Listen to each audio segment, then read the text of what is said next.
occupied by the German military during the rest of our occupation of your country.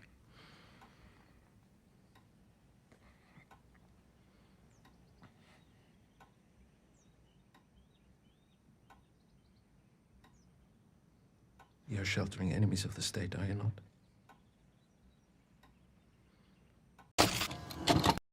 This was a clip from Quentin Tarantino's 2009 film Inglorious Basterds. And this film has been praised as one of Tarantino's best. Tarantino has a very distinct style when it comes to how he makes his films. This in particular refers to his amazingly well written dialogue, which he predominantly writes himself, and his stylistic use of violence and blood, and of course, feet. The reason I've chosen this film in particular to analyse, however, comes down to his writing of characters. Now, most filmmakers tend to centre their stories around one particular protagonist, and the story follows their journey through a particular event, and we watch them overcome trials and tribulations and see how they grow as people. A great film works when the main protagonist is three-dimensional and complex, yet they are still ultimately likeable with a good, strong set of morals, despite them appearing on the surface to be an unpleasant person. Yet, Inglorious Basterds, the film that many perceive to be Tarantino's magnum opus, does not follow this linear form of character story arc. Instead, Tarantino decides to repeatedly shift the focus of the story to the perspective of a different character. The first character we are properly introduced to is the main antagonist, Hans Landa.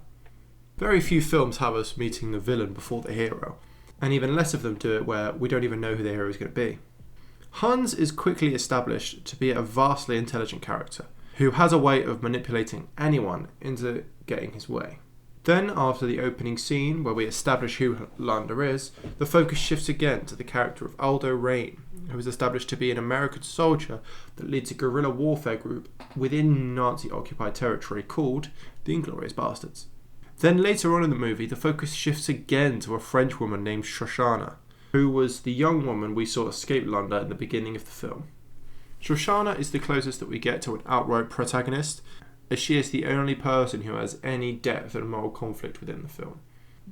During this time, we see her meet the infamous private named Zola, who performed heroic acts for the German army during a battle. We get a deeper look into Shoshana's life and her intimate relationship with a black Frenchman, who was terrified of being discovered by the Nazis for obvious reasons. Then the focus again shifts back to the Basterds and their new recruits, Archie Cox from the British military and Bridget von Hammersmark, a famous German actress. When most movies with large casts are undertaken, it usually revolves around one convoluted plot, and almost all of the characters tend to be in one large group of some kind, at least by the end. Yet, Inglorious Basterds is different. In Inglorious Basterds, there are almost two plots running concurrently to one another.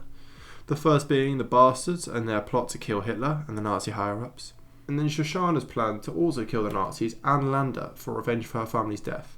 But then both these plots meet in the third act and completely end up changed, as Landa ends up merging both plots together in an end result that, well, was pretty fucking awesome, to be honest. The reason this film fascinates me so much, and the reason that this is the first in my perfect movie collection, is that every character plays a crucial part in the film's overall theme of chaos and destruction. Every character matters. Lieutenant Cox, von Hammersmark and Hugo Stiglitz serve the purpose of subversion and distraction when it comes to the third act of the story and how it's going to play out. Private Zola is used to bring all the Nazi powers together in one place and to be a humanizing factor to an otherwise morally evil and unforgivable political group.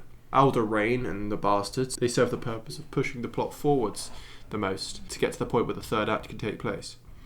And Shoshana plays the role of the emotional protagonist, the person that we can root for, attempting to take matters into her own hands to seek justice for her family against the evil that killed them. And then lastly there's Hans Landa, the embodiment of all of that evil. A moralless, calculating man who shows no loyalty to anyone but himself.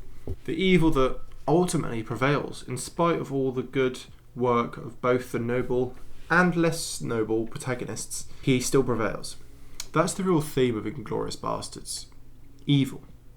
The power that evil had in the world in that period of history.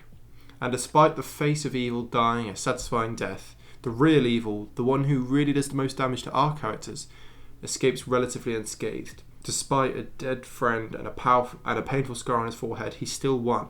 And every single character within this story helps to take us to that point, helps us arrive at that conclusion. The evil ultimately prevails.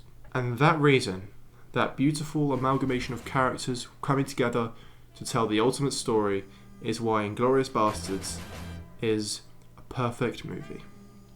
Thank you for watching.